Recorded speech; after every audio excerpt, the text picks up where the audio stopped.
Hey guys, Rimjaner here. Bring you another cast. This is going to be a Zerg versus Terran on the map Metalopolis. My blue Terran opponent is Taro, spawning in the top left position, and I'm over here as the red Zerg spawning in the bottom or the top right position. I'm going to speed the game up just because we know how these things work.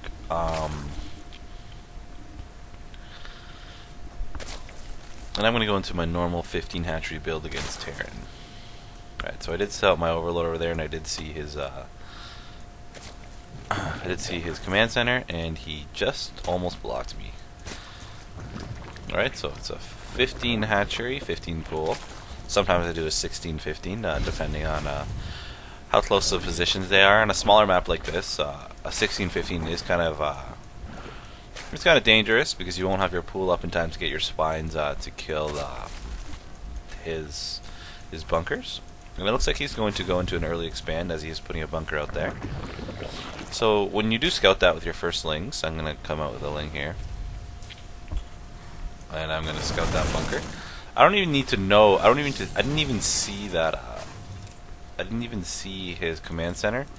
And unless he's really faking me out, which I'm assuming 98% of the time they're not doing that, I'm going to take a quick third once I get these gases.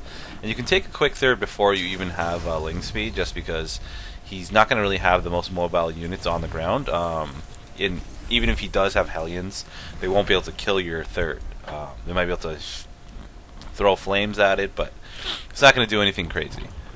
Alright, so I have grabbed all my 4 gases, and I am upgrading speed, and I will get all my upgrades here. And I have my 4 queens. I'm going to continue to drone up to about 54. And as you see here, I did take my third pretty early. And you'll obviously want to take your third within a minute that you see his, just so you can stay ahead in econ. And I'm going to continue to spread creep around the map. I got all my upgrades coming. I should have laid down a Baneley's nest, and my lair is coming. So he's gonna scan me and scout my Baneley's nest. And right here, I saw him lift up this barrack. If you don't have, if you have barracks floating around, it's essentially saying that he's essentially has revealed his tech. He's not going to be going bio-heavy army. If you see a factory going around, then you cannot. Then obviously you know that he's going some sort of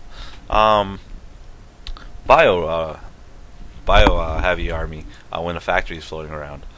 So right here, I knew that he was going some sort of mech build. So what I'm going to do is throw down a spire as soon as I have enough money to. There we go.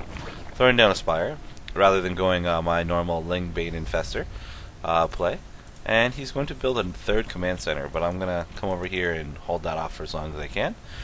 And when you are going mech, having 3 command centers isn't that big of a deal as long as they're not mining on 3 bases, because a mech build is very gas intensive, and he will need a lot of gas to pump out those stores. He might have a lot of extra minerals, but those are just going to go to Hellions, which I'm not too worried about. So I'm going to fortify this 4th base, and what I'm thinking in my head is, okay, I'm going to harass with mutas, and then I'm going to build an Infestor's Pit and upgrade to Broodlords, and I'm going to be moving out with those as fast as I can. I'm just going to come over here with these Blue Flame Hellions. Blue Flame is a really big indication that your opponent is going mech, just because with the lack of Marines, you need some sort of DPS to kill Lings and any smaller units. So you're going to need Blue Flame Hellions. And upgrades as well is another large indication. So as you see here, in that time I came around with... oh. Let's go back. So as he was getting attacked over here, as he was attacking these over here, I was moving out with these mutas, which is actually a pretty good distraction. And I don't think he realized they were here. I'm going to come in and I'm going to do some damage on some SCVs.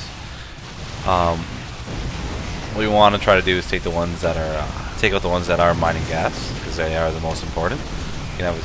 He can have as much minerals as you want, but gas is what's important to him in a mech build. So I'm just going to come around here and try not to lose these mutas and just get a good scout and throw down, kill as many tech buildings as I can. Alright, so I'm going to start upgrading to a hive, and then I will be making a greater spire as soon as the hive is up.